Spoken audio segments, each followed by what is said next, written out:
بزلوم علت حدش بوليتيكاو منقسقاس اب تግራይ ተጋሂድሎም ኣብዚ ዓመት ካብ ጀነራል ታደሰ ወረደ ዝጽበያ ነጥብታት እንታይን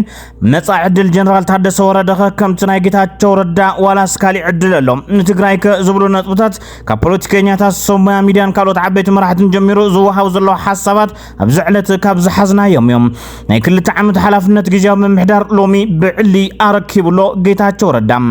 ህዝቢ ትግራይን ደገፍተይን ንዝሃብኩም ድጋፍን ንዘርኦኹም ንክብርን ልዑልና ኣዳለኒ ኣብ ሕማቅ ኩነታት ዝነብር ህዝብና ናብ ንቡር ዝምለሰሉ ኩነታት ክፍጠር ህዝቢ ትግራይ ንምግልጋል ኩሉ መዳው ባህግታቱ ክሰምርን ዝካኣለን ኩሉ ክገብር ናይ ሰላምን ናይ ለውጥ እንድሌት ከይኹለፍ ቃል ስናን ኃይል ክብረት ይሃብለይ እዚ መልእኽቲ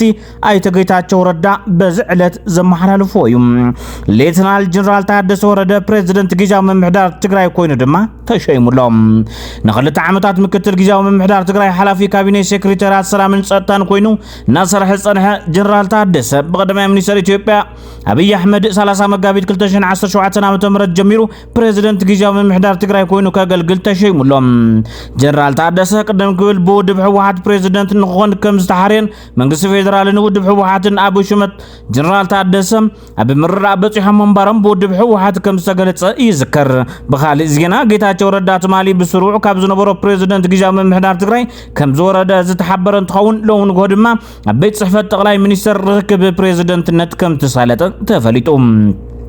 ابتر ركب دما حلفتي سوهافتي عدم استقبرلهم اكالات ترخبون تخونو دحر علاو مسغانا سنبت ጌታቸው ረዳ صعبو جنرال ታደሰ ወረደ ስልጣን كم ተረከበ ተሐቢሩም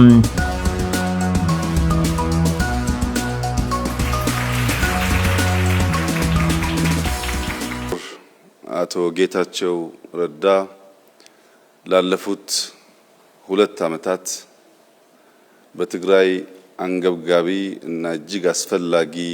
የሆነውን የሰላም ፍላጎት ለማረጋገጥና ከሰላሙ ባሻገር ላደረጉት አስተዋጽኦና ለሰጡት አመራር ከሁሉ በላይ ከፕሪቶሪያ ጀምሮ ከስምምነቱ ጀምሮ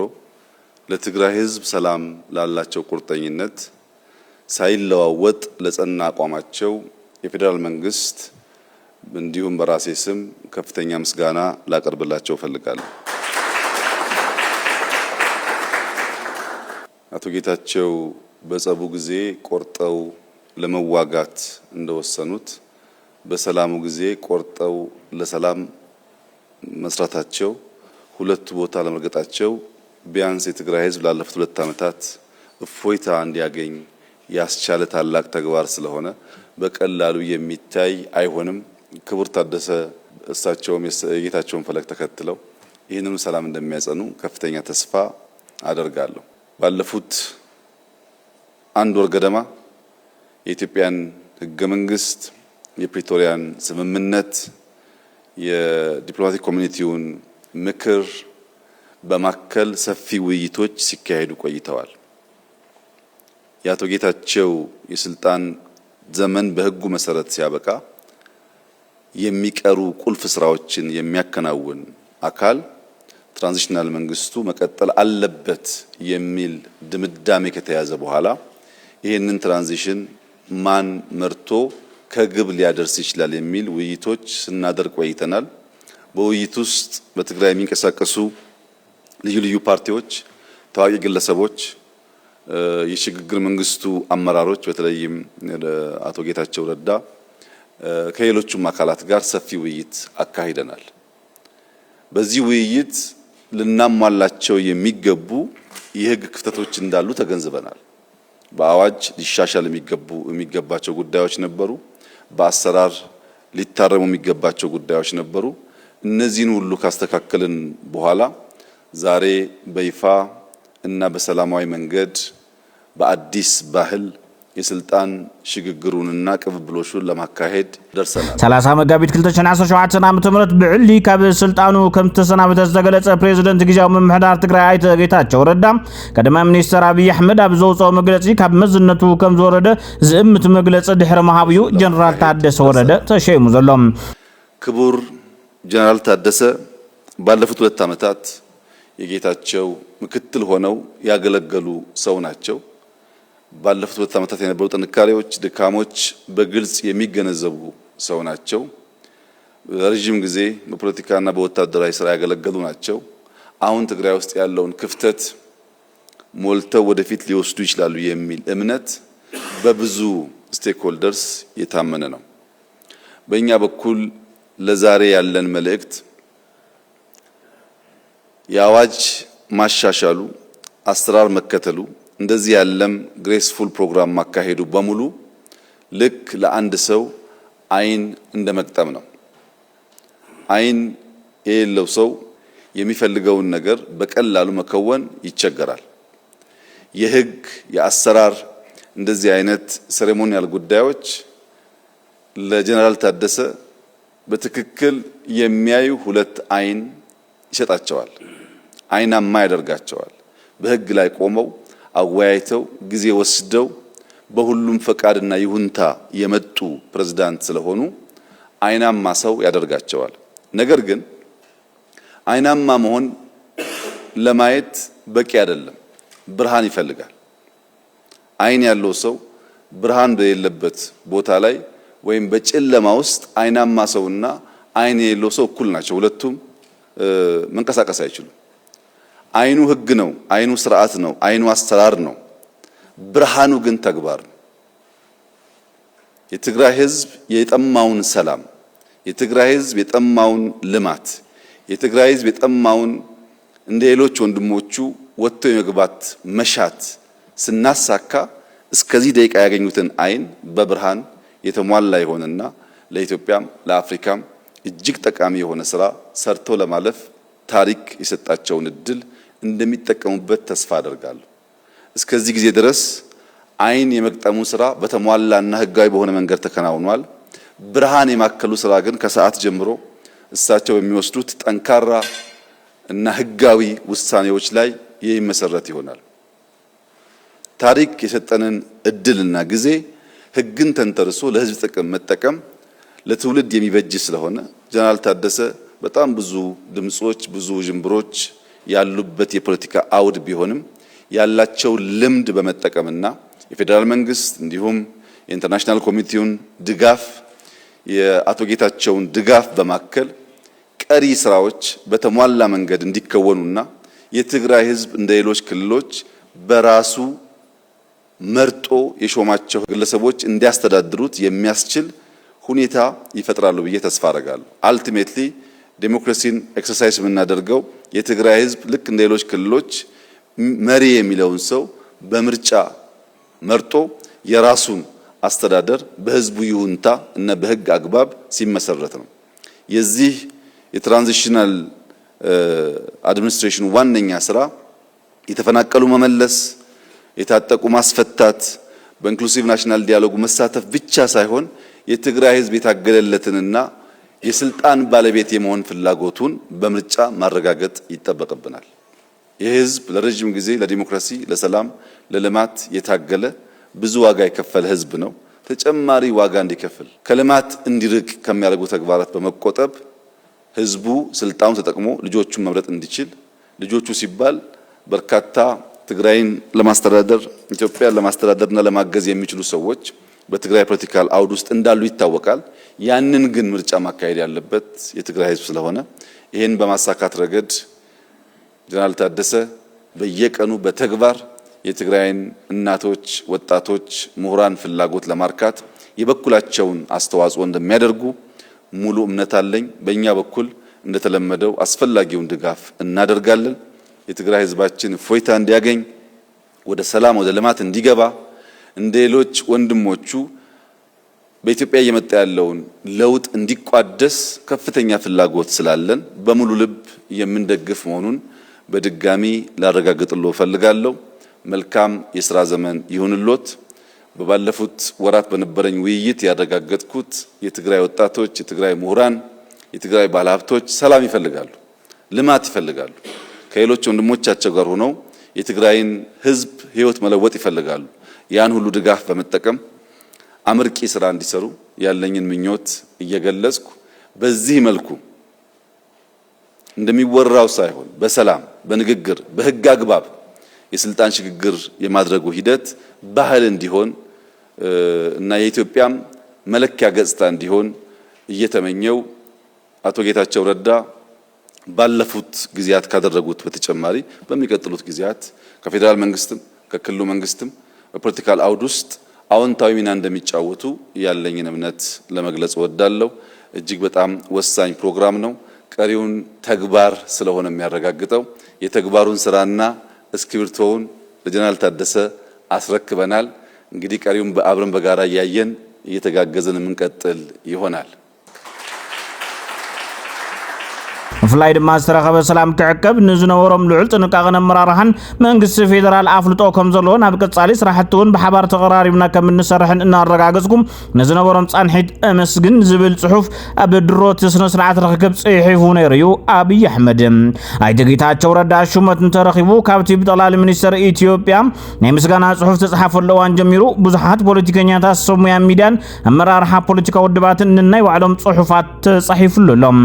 ዶክተር አብርሃም በላይ ከም ዝክብል ጽሒፉዮም ኣይተ ጌታቸው ረዳ ኣብ ቁርጺ ከቢድን ሕልኽላኽ ዝመልኦ ጉዕዞ ወሰንቲ ዝበሃሉ ዛዕባታት ስምምዕ ዕማመ ሰላም ፕሪቶሪያ ብዘተን ሰላማዊ መንገድን ጥራሕ ክፍጸሙ ዘርአዮ ጻዕርን ዝተረኸበ ውጽኢትን ቀሊል ዝበሃል ኣይኮነን ይቐኒልና ክንብሎ ይግባእ። ብሓፈሻ ብክልል ትግራይ ዋሕታ ብርሃን ሓሳብካ ብነጻነት ምግላጽ ዘኽእል መድረኻት ነጻ ሚድያን ዝተርአየሉ ነይሩ። ሰላም ዝጸምኦ ህዝቢ ሰላም ንኽረክብን እቲ ዝተረኸበ ሰላም ንኽጸንዕን ዝገበርካዮ ቃልሲ ልዑል ንኣዳለኒ ብጻይ ዝብል ድማ ካሊእ ወሃብ ርእይቶ እዩ። بخالي قصدما ጌታቸው ረዳ ኣብ ትሕቲ ስጡምን ድሕሩን መርበብ ምልክነት ግዕዚና ስርዓት ሕወሓት ኮንካ መባእታዊ ሰላምን ኣፋፍኖ ዲሞክራሲን ስለዘምጽኻ ልዑል ክብሪ ይግበአካ ይቕኒልና ኢሎም ኣለዉ። አሉላ ሰሎሞን ድማ ናይ ፕሬዝዳንት ጌታቸው ረዳ መሪሕነት ንሕወሓት ቀላሊዑ ዘርአን ወለዶ ትግራይ አጸቢቑ ክፈልጣ ዘኽኣለ ነይሩ ወለዶ ቃልሲ ድማ ክቕጽል ኣለዎ ኢሉ አቤል ጉዑሽ ዝተባሃለ ወናኔ ቲቢኤስ ቲቪ ድማ ጌታቸው ንኣደኻ ትግራይ ብቕንዕናን ጅግንነትን ምግልጋልካ ይሕብነኒ ኣዴኻ ትግራይ ንዓኻ ይቕኒየለይ እትብለሉ ዕድል ስለዝተኸልአት ምዃና ግን ይሕዝነኒ መዋእልካ ይወርቕ ብጻይ ክብል ገሊጹሎም። አክቲቪስት ፍጹም ብርሃነ ድማ በዘበነ ስልጣን ጌታቸው ህዝብ ትግራይ ዝኸስባ ሓንቲ ዓባይ ነገር ትክክለኛ ስብዕና መሪሕነት ሕወሓት ብግልጽ ክፍለጥ ምኽኣል እዩ። ሰረቐቲ ኣብ ኩናትን ዕግርግርን ተሓቢኦም ዝነብሩ ብዘይ ጸላእ ሓንቲ ለይቲ ክሓድሩ ዘይኽእሉ ህዝብ ትግራይ መትሓጃ እምበር ክንድፍረት ጣፍውን ከም ዘይርእዎ ዘርአዩ አረመኔታት ምዃኖም ኣርእዩናዩ ዝተረፈ ቃልሲ ናይ ህዝቢ ይብል ደራስን ቀያዕነት ዘመን ገብረመድህን ድማ ጌታቸው ረዳ ብታደሰ ወረደ ምቕያር ሓድሽ ኣይፎን በኣረጊት ጢንጢን ካብ ምቕያር ኣይነኣስን ኢልዎሎም። ጋዜጠኛ ቪኦኤ ሙሉጌታ አጽብሃ ድማ ኣብ ግዜ ስልጣን ጌታቸው ንጋዜጠኛታት ትግራይ ካብ ተኻሊ ግዜ ብዝሕሸ መልክዑ ምቹው ነይሩ ከም ሰብውን ምቕሉል ፎታው ህዝብዩ ጌታቸው ኣብ ዝኸድካዮ ሰናይ ክኾነልካ ይምነ ኢሉሎም። ዲያስፖራ አክቲቪስት ቢኬ ብሮክ ድማ ጌታቸው ረዳ ብክብሪ ኣይኮነን ተሰናቢቱ ተዋሪድዩ ተሰናቢቱ እቶም ዘዋረድዎ ናይ 40 ዓመት ፋሚሊ ዳይነስቲ ግን ኣብ ሕፃ ንዝተሰርሐ ኩሉ ነገሮም ናውሎ ንፋስ ኣሳጢሕዎ እዩ ኣብርዒንዎ እዩ ባላንስ እንተጌርናይውን ተዓሚቱ ዝነበረ ናይ ሚልዮናት ተጋሩ ዓይን ቋሕ ስለዘበለ ትግራይ ክትርባሕያ ኢሉ ገሊጹሎም። ተወላዲ ምዕራብ ትግራይ ዝኾነ ተከማኛው ድማ ተገራላይ ጌታቸው ከም ተማብ ቁርጽዋን ብዙሓት ብዓቕሚ ብገንዘብ ብስልጣን ሰዲዖም ዓዶም እንትጠልቡ ንስኻ ግን ኣደይን ዓደቦይና ይደፍርን ኢልካ ናብ ቃልሲ ናብ በረኻ ወፂኻ ብጾትካ ተጋሪልካ ስጋብ ናይ ክልተ ዓመት መሪሕነት ግዚያዊ መንግስቲ ትግራይ ብምዃን ትግራይ ንዝኸፈልካዮ ዋጋ ከቢድ እዩ ኢልዎም። ብተጻራሪ ድማ ካዛ ሞኮዞ ኬኤም ዝተባሃለ ደጋፊ ጉጅለ ደብረጽዮን ድማ አብይ አሕመድ ጸውዕን እዩ ናብ አዲስ አበባ ተጓዒ ድሕሪ ክልተ ሰለስተ መዓልቲ ክምለስ የዝብል ዝነበረ ሰብ ሕዚ ቅንይኒ ምስ በለ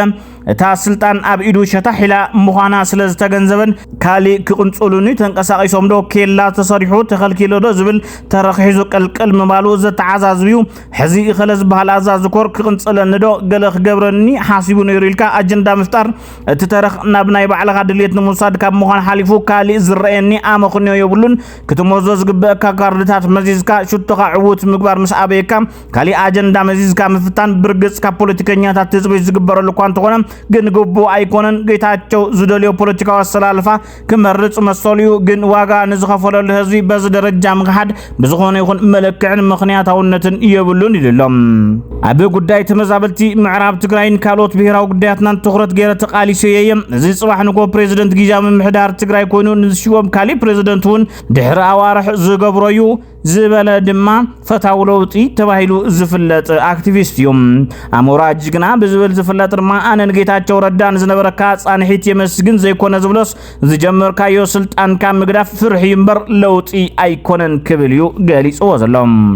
ብኻሊእ ገጽ ድማ ንሓውና ተገዳላይ ጌታቸው ረዳ ልዕሊ ኩሉ ዝፈትዎ መንበባይነቱን ተዋዛይነቱን እዩ ኣብዚ ሓለፈ 2 ዓመት መብዛሕትኦም ስራሕቲ ዘይተሰርሑ ብናቱ ስንፍና ይመስለኒ ምስተሾመ ብጽባሒቱ መሬት ረመጽ ክንገብራይና ኢሎም ተዋዲዶም ንምትዕነቃፍ ህዝቢ ትግራይ ሕወሓት ዘይብሉ መንባር ይከኣል ኢሎም ምሕሳብ ከይጅምር ግዜያዊ ምምሕዳር ሓንጥቁም ነገር ከይገብር ለይትን ቀድርን ምስረሖም ዘንጊዕ ኣይኮንኩን እንተኾነ ግን እቲ ዝዓበየ ጉድለት ናይ ጌታቸው ረዳ ይብል ቀንዲ ጠመተ ጌታቸው ኣብ ናይ ሕወሓት ቆፎ ኣቲኻ ምንጋስ ስለዝነበረ እዚ ቀዳምነት ሂቡ ዘጥፍኦ ግዜ ይበዝሕ ምክንያቱ ጌታቸው ከም ሰባት ብርሕቀት ዝግምትዎ ዘይኮነ ባተሓሳስባ ጹሪ ዝበለ TPLF እዩ ካብ ቤት ጽሕፈት ሕወሓት ንላዕሊ ኣብ ትግራይ ለውጢ ወይ ድማ ሪፎርም ከይመጽእ ዓንቂፉን ሓኒቁን ሒዙ እዩ ሰባት ግን እዚ ኣይፈልጡን ልዕሊ ኩሉ ዝሕዝን ግን ምስ ብጾት ዝገብሮ ዝነበረ ቃልስን ህልኽን ንብልጽግና ዘሞቹ ብምግባር ንኽልቲኡ ገጽ በሊሕ ጉራደ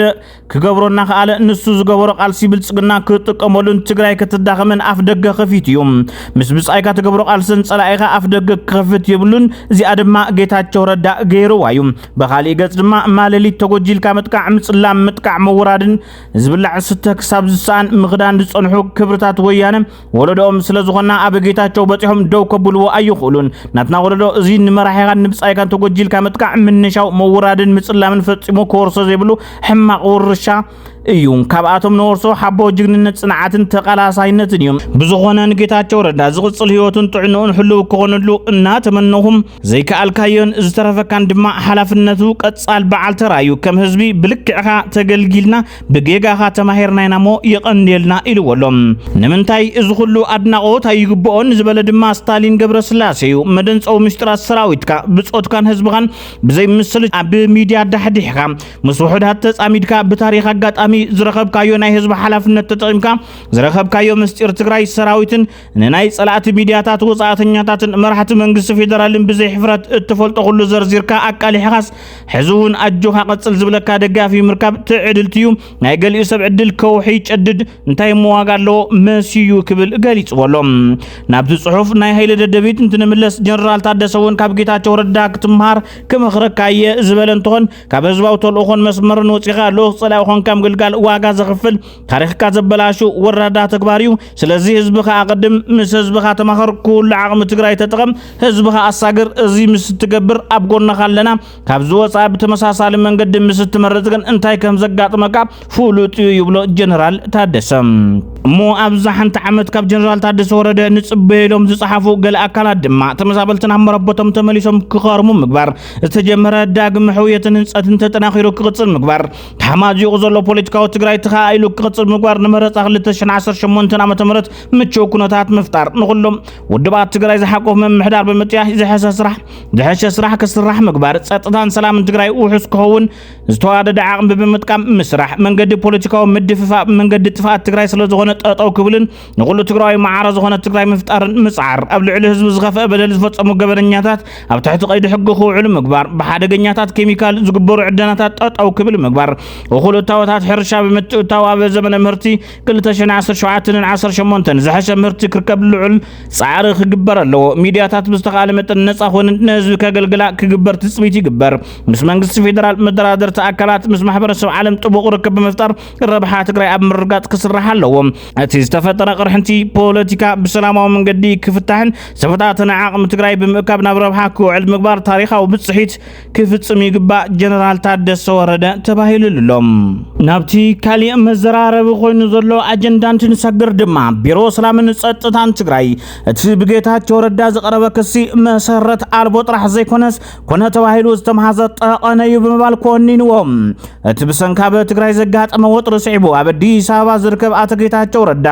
ዩኤምዲ ምስ ዝተባሃለ ሚድያ በዘካይዶ ቃለ መሕትት ዳርጋ ምስ ቅትለት ዝመሳሰል ሓደጋ ኣጓኒፍዎ ምንባሩ ምዝራቡ ምጽብጻብና ዝዝከር እዩ ብዛዕባ እዚ መልሲ ዝሃበ ቢሮ ሰላምን ጸጥታን ትግራይ ኣብ ከባቢ ምዕርፎ ነፈርቲ ሓለዋን ተፍትሽን ከም ዝነበረ በመዘኻር ካብ ዝወፃ ናይ ጌታቸው ንመሓዝ ኮነ ንምቕታል ዝኾነ ይኹን ዓይነት መበገሲ ከም ዘይነበረን ክህልውን ከም ዘይኽእልን ኣብቲ ንቢቢሲ ዝሃቦ ቃል ሓቢሩሎም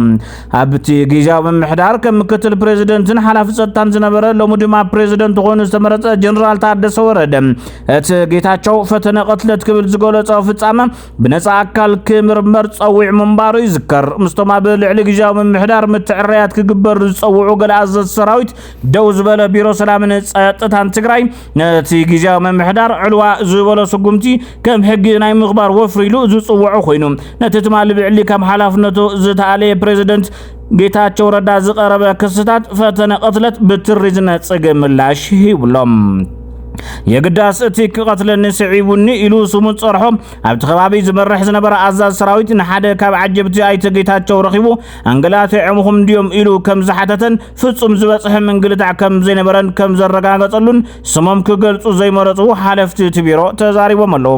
ከምኡውን እቲ ቢሮ እቲ ኣዛዝ ኮር ጌታቸው ይቕረታ ከሓተትናዮ ወጽ ኢሉ ከም ተዘራረበዩ ዝፍለጥ ይብል ኣይተ ጌታቸው ብድሕሪኡ ኣምሊጡና ኢሎም ገዛ ዓጽዮም ዝተዘራረቡ ኣዛዝ ሰራዊት ከም ዘለው መረዳእታ ለኒን ዝበሎም ሽዑ ካብ ኣኼባ ዝኽሪ ሃፀይ ዮሃንስ ተላዒሉ ከም ዝተበገሰን መገሹ ግልጽ ኮይኑ ዝረአ ከም ዝነበረን ፍሉጥና ሃለዎም ሰባት ንመጠቃን ኮን ኢሉ ዝተዛረበዩ ይብል ካብቲ ቢሮ ዝተወሃበ ምላሽ ሕጊ ካብ ምኽባር ወፍሮ ወጻኢ ናይ ጌታቸው ኮነን ዝኾነ ይኹን ኣብ ወረዳታትን ዞባታትን ኣብ ስራሕ ዝጸንሑን ድሓራ ሃዲሞም ዝወጹን ሰባት ንምእሳር ሓሳብን መደብን ከም ዘይነበረ ቢሮ ሰላምን ጸጥታን ትግራይ የብርህ እንተኾነ እቲ ሓለፍቲ ጊዜያዊ ምምሕዳር ትግራይ እናውፅን ማሕተም እናሕደገን ብዶክተር ደብረጽዮን ገብረ ሚካኤል ዝምራሕ ክንፍ ህወሓት ዝኾነ ሓለፍቲ ዘረክብ ዝነበረ ዕጡቕ ኣብ ከም ዓዲ ጉደም ካብ ህዝቢ ዘጋጠሞ ተቃውሞ ስዒቡ ኣብ ልዕሊ ብርክት ዝበሉ ሰባት መጥቃዕቲ ከም ዝፈጸመ ብዙሓት ከም ዝተኣሰሩን ምጽብጻብና ይዝከር ኣይተ ጌታቸው በተወሳኺ ኣብ ታሕሳስ 27 ኣብ በዓል ጥምቀት ካሊእ ፈተነ ቀትለት ተወጢኑ ከም ዝነበረ ገሊጹ ነይሩ ካብ አዲስ አበባ ዝመጸ ሓደ በዓል ሃፍቲ ምስ ሓደ ኣባል ጸጥታ VIP ናይ ምቕታል ፈተነታት ከም ዝነበረ ከም ዝፈሸለን ሓቢሩ እቲ ገበን ግብረ ሽበራዩ ኣብ ፌደራል ክረአ ዝግባእ ዕብይ ዝበሉ ሰባት እውን ዝተሳተፍሉ ስለ ዝኾነ ብዝብል ካብ መንግስቲ ፌደራል ወክልና ሓቲትና እቲ ምጽራይ ኣብ ትግራይ ክኸውን ጌርና ነርና ይብል እቲ ቢሮ ብዛዕባ እዚ ክሲ ብዝምልከት ድማ እቲ በዓል ሃፍቲ ኣብ ከተማታት አዲስ አበባን መቐለን ትካላትን ይውንን እቲ ተጋዳላይ ድማ ንሰበ ስልጣን ክዕጅብ በሓለዋ ዝተመደበ ይብል ኣይተ ጌታቸው ንኽልቲኦም ክቀትሉኒ ይሓስቡ ነይሮም በማል ከም ዝኣሰሮም ቢሮ ሰላምን ጸጥታን አረጋጊጹ እቲ ቀትለት ዝወጠንዎ ሰለስተ ላዕለዎት መሪሕነት ህወሓት ከም ዝኾነ በመሕባር ነቲ ተግባር ቀትለት ድማ በቲ በዓል ሃፍትን እቲ ኣብ ሓለዋ ዝተመደበ ሓላዊ VIP ክፍጽሞ ከም ዘዋደድዎን ኣይተ ጌታቸው ከም ዝኸሰሰ ካብ ቢሮ ሰላምን ጸጥታን ዝተረኸበ ሓበሬታ የረድእ ኮይኑ ግና እቶም ተጠርጠርቲ ፈተነ ቀትለት ከም ዘይፈጸሙ ኳዳስ ይሓስቡ ነይሮም ተባሂሎም ስለዝተኣሰሩ ቤት ፍርዲ ነቲ መሰረት ዘይተረኸቦ ክሲ ብምንጻቅ ብዋሕስ ክወፁ ከም ዝገበረ ይግለጽ ኣይተ ጌታቸው ረዳ ጉዳይቶም ተጠርጠርቲ ብደረጃ ፌደራል ክረአ ከም ዝሓቀነ በዚ ድማ እቲ በዓል ሃፍቲ አዲስ አበባ በፂሑ ናብ ስድሮ ክብገስን ክብል ፖሊስ ተቐቢሉ ኣብ ቀይዲ ከም ዘእተዎ እቲ ቢሮ ይገልጽ ይኹን እምበር ቤት ፍርዲ ፌደራል እውን ብተመሳሳሊ ብዋሕስ ክወፅእ ገይሩ ብምባል እቲ በዓል ሃፍቲ ካብ ማንም ላዕሊ ምስቶም መዚ ጊዜያዊ ምምሕዳር ጥቡቅ ቅርበትን ዕርክነትን ከም ዝነበሮ ሓበሬታ ኣለኒ ይብል ኣቶ ጌታቸው ኣብቲ ብስንብት ዝሃቦ ቃለ መሕትት ፕሬዝደንት ዓጊት ከጥራሕ ዘይኮነስ ፊዚካሊ ኢሉሚኔት ብምግባር ማለት እውን በአካል ምቕንጻል ድሌት ከም ዘሎ መፍላጥ እዩ ዘደንግጸካ እዚ ኣብ ትግራይ ክፍጠር እዩ ኢለ ሓሲበ ኣይፈልጥን ኢሎም ኣብ መወዳእታ ቅድሚ ዝተወሰኑ ደቂቃታት ድማ ጌታቸው ረዳ ናይ 2 ዓመት ሓላፍነት ጊዜያዊ ምምሕዳር ሎሚ ብዕሊ ኣረኪብ ኣለኹ ህዝቢ ትግራይ ንደገፍትን ንዝሃብኩም ንድጋፍን ንዝረኣኹም ንክብርን ልዑል ናዳለኒ ኣብ ሕማቅ ኩነታት ዝነብር ህዝብና ናብ ንቡር ዝምለሰሉ ኩነታት ክፍጠር ህዝቢ ትግራይ ንምግልጋል ኩለ መድያዊ ባህግታቱን ክሰምረሉ ዝከኣለኒ ኩሉ ክገብር ናይ ሰላምን ናይ ለውጥን ድሌት ከይኹለፍ ቃልስና ንሕይል ክብረት ይሃበለይ ዝብል መልእኽቲ ኣሕሊፍ እዩ ክቡራት ተኸታተልቲ ትግራይ ስትሪም ሚዲያ ለመከታተልኩም አመስግና ሰላም ንህዝብ ትግራይ ሰላም ንኹሉ ወድሰብ